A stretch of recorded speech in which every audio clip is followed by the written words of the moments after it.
সুপ্রিয় দর্শক, স্বাগত জানাচ্ছি আমাদের সমসাময়িক বিষয়ক টক শো অন্তরালের আলাপে। আর আজকের এই অন্তরালের আলাপ অনুষ্ঠানে আমাদের সঙ্গে যুক্ত হয়েছেন দিল্লি থেকে আমাদের সকলের শ্রদ্ধেয় বাংলাদেশ বিষয়ক গভীর পর্যবেক্ষক, 4বারের নির্বাচিত প্রেসিডেন্ট প্রেস ক্লাব অফ ইন্ডিয়ার গৌতম লাহিড়ী। গৌতম দা, আপনাকে স্বাগত। ধন্যবাদ, নমস্কার। আমরা আলাপটা শুরু করতে চাই। আপনিও জানেন, আপনি বাংলাদেশের গভীর পর্যবেক্ষক। বাংলাদেশের এক বিশাল শ্রেণীর মানুষের প্রতিদিনের সকাল হয় যে এই বুঝি প্রতিদিন রাতে ঘুমাতে যায়, এই বুঝি সকালে কোনো একটা পরিবর্তনের, কোনো একটা নতুন কোনো ঘটনার দেখা পাবে বা খবর পাবে, এমন একটি শঙ্কা দিয়ে আমাদের এখানে দিন শুরু হয়। এই মুহূর্তে বসে আজকে 2026-এর জুলাইয়ের শেষ প্রান্তে বসে বাংলাদেশের সামনে আপনি কি দেখছেন, এই আলাপটা দিয়ে শুরু করতে চাই। দেখুন, কোন পরিবর্তনটাই হচ্ছে শেষ কথা।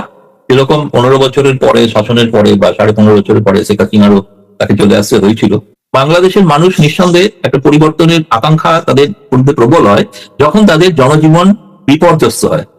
একটা পরিবর্তনের পর আশা করেছিল সাধারণ মানুষ যে বোধহয় অবস্থার পরিবর্তন ঘটবে, কিন্তু আদতে তা ঘটেনি। এমনকি নির্বাচনের পরেও যে সরকার প্রতিষ্ঠিত হয়েছে, সেই সরকারও মানুষের দৈনন্দিন জীবনের আশা আকাঙ্ক্ষা তাদের সেটা পূরণ করতে কিন্তু সম্পূর্ণ সফল হচ্ছেন না। এবং একইভাবে পুরনো প্রশাসনেরই যেন একটা এক্সটেনশন চলছে। কেন চলছে?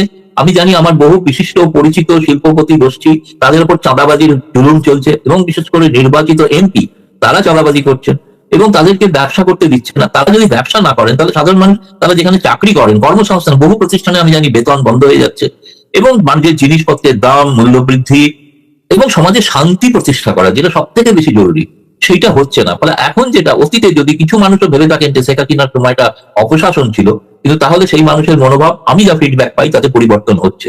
মানুষ চাইছে যে, এবং বলছেও, সাধারণ স্তরে রিক্সাওয়ালা থেকে সবজিওয়ালা, সাধারণ দোকানদার, তারা বলতে, আমি বড় নেতাদের কথা বলছি না, বড় নেতাদের, রাজনৈতিক নেতাদের নানা রকমের তাদের আশা আকাঙ্ক্ষা অন্য ধরনের থাকে, কিন্তু সাধারণ মানুষ, স্কুল, শিক্ষা প্রতিষ্ঠান, সেগুলোতে যে অবস্থা তৈরি হয়েছে, অবস্থাটা আদৌ বাংলাদেশ যে সোনার বাংলা তৈরি হওয়ার যে প্রতিশ্রুতি ছিল, তার থেকে পিছিয়ে যাচ্ছে।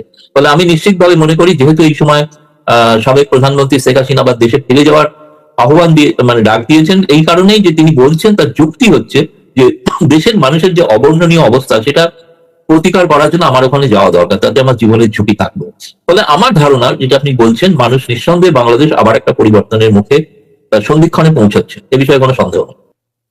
দেখুন, একটা আমেরিকাতে যদিও দ্বিদলীয় শাসন ব্যবস্থা, সাধারণত কন্টিনিউটি থাকে পররাষ্ট্রনীতি, কিন্তু রিপাবলিকান এবং ডেমোক্র্যাটদের মধ্যে ফারাক আছে। আপনি যে সময়টা দেখেছেন 2024, সেটা তখন আমেরিকায় ক্ষমতায় ছিলেন ডেমোক্র্যাটরা, জো বাইডেন, এবং তার যে কর্মকর্তারা, তারা উঠে পড়ে দেখেছিলেন কিভাবে তারা হচ্ছে ইউনুসের ভক্ত, এবং তারা ইউনুসের দ্বারা তারা আর্থিকভাবে উপকৃত।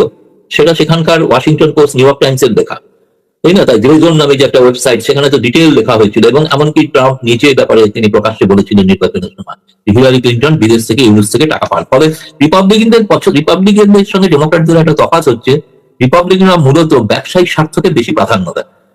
সেই ব্যবসায়িক স্বার্থের জন্য তাদের বাণিজ্য চুক্তি হয়েছে, সবই ঠিক হয়েছে, সব রাজনৈতিক দলকে সঙ্গে নিয়ে তারা করতে পেরেছেন, কিন্তু মানুষের মধ্যে অনেক প্রশ্ন আছে। আমেরিকার আর একটা সমস্যা হচ্ছে যে, আমেরিকার সেনেট নির্বাচন আসন, এই নির্বাচনে তারা তাদের কনস্টিটিউয়েন্সিকে বোঝাতে হবে যে তারা বিশ্বের যেখানে যাই করুন, তারা কিন্তু গণতান্ত্রিক মূল্যবোধকে সম্মান করে। এবং তার একটা বড় প্রমাণ আমি দিচ্ছি আপনাকে, যে একসময় যে পশ্চিমা সংবাদ মাধ্যম, গণমাধ্যম শেখ হাসিনার বিরুদ্ধে সোচ্চার ছিল, তার মানবাধিকার লঙ্ঘন নিয়ে যত সোচ্চার ছিল, তারা কিন্তু এখন প্রত্যেকে শেখ হাসিনার সাক্ষাৎকার নেওয়ার জন্য উদ্গ্রীব।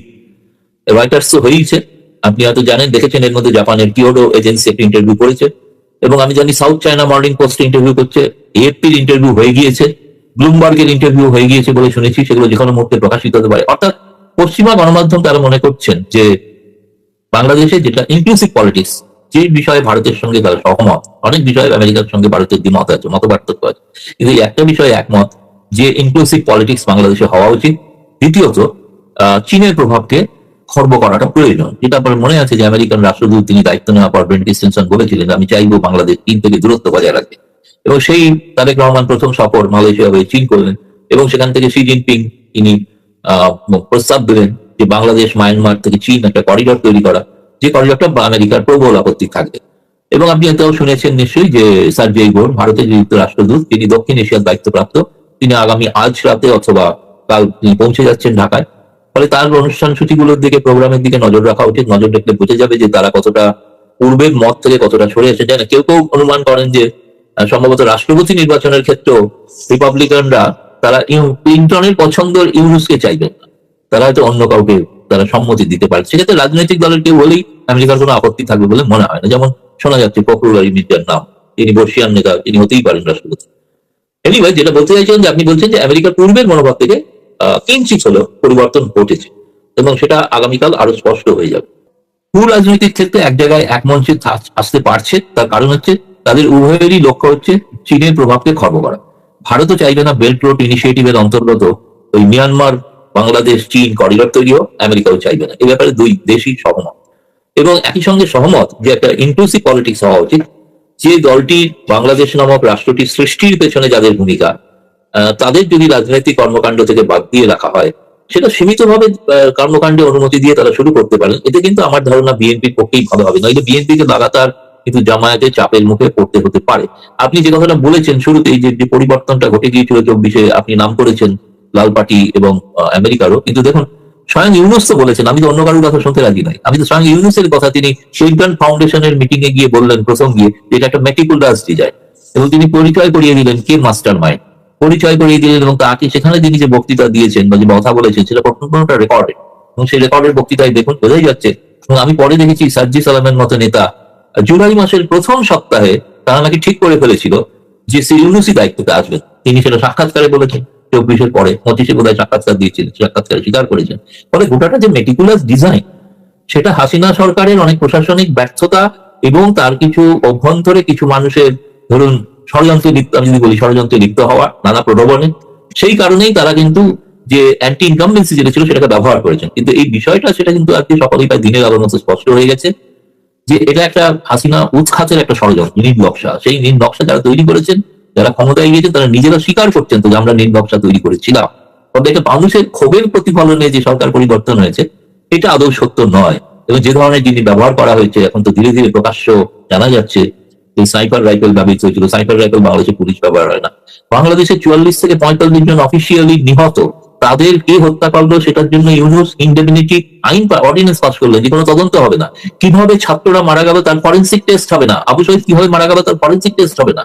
তাহলে গোটাটাই তো একটা ষড়যন্ত্র ছিল। এবং আমি দেখলাম একজন মহিলা ছাত্রী, সে স্বীকার করছে যে মুখে টমেটো সস লাগিয়ে একটা আবহাওয়া তৈরি করেছিল যে তাকে বিভিন্নভাবে জঘন্যভাবে অত্যাচার করা হয়েছে।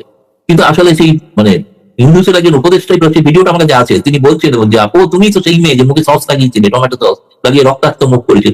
এইভাবে একটা কিন্তু নীল নকশা এবং মেটিকুলার ডিজাইন তৈরি করে হয়েছিল।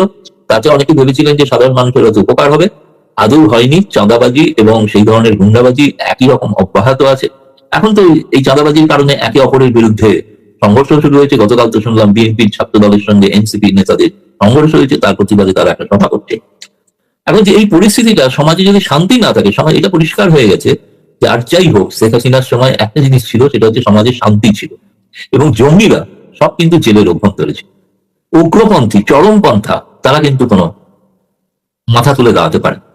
ফলে এই সময়টা তো মানুষ তাদের ক্ষোভ থাকতে পারে, সব মানুষকে সন্তুষ্ট করা একসঙ্গে সম্ভব না, কিন্তু বাংলাদেশ যে প্রগতির পথে চলেছিল সেই যাত্রাকে রুখে দেওয়াটাও একটা নীল নকশার অন্তর্গত বিষয় ছিল, একটা ধারা ছিল। সেটা আজকে স্পষ্ট হয়ে উঠেছে। বিএনপিও জানে তারা কিন্তু দ্বিতীয় সারির দল বাংলাদেশে, আওয়ামী লীগ প্রথম। ফলে তাদেরও একটা অস্তিত্ব নিয়ে সংকট দেখা দিতে পারে। ফলে যদি করতে হয় তাহলে কিন্তু বিএনপি এবং আওয়ামী লীগের মধ্যে কোনো গোপন সমঝোতার মাধ্যমেই এটা করতে হবে। সেটা কিন্তু এই শর্তেই যে আগামী 5 বছর পর নির্বাচন হলে তখন নয়, ততদিন বিএনপি রাজত্ব করুক। তার মধ্যে যদি তারা যদি পড়ে যায়, নিজেরা মারামারি করে ঝগড়া করে, সেটা অন্য বিষয়। কিন্তু তা না হলে নর্মালি নির্বাচন কিন্তু তাদের আওয়ামী লীগকে রাজনীতি করতে দেওয়া, আওয়ামী লীগকে যতই তাদের রাজনীতি করতে যদি দেয়, তাদের জামায়াত মাথা তুলে দাঁড়াতে পারবে না। সেটা তাদের পক্ষে বাংলাদেশে এই মুহূর্তে প্রয়োজন মুক্তিযুদ্ধের পক্ষের সকল শক্তিকে এক ছাতার তলায় আসে। যারা মুক্তিযুদ্ধের বিরোধী ছিল তাদেরকে দূরে সরিয়ে রাখে। এটাই একমাত্র বাংলাদেশের ইনক্লুসিভ পলিটিক্স।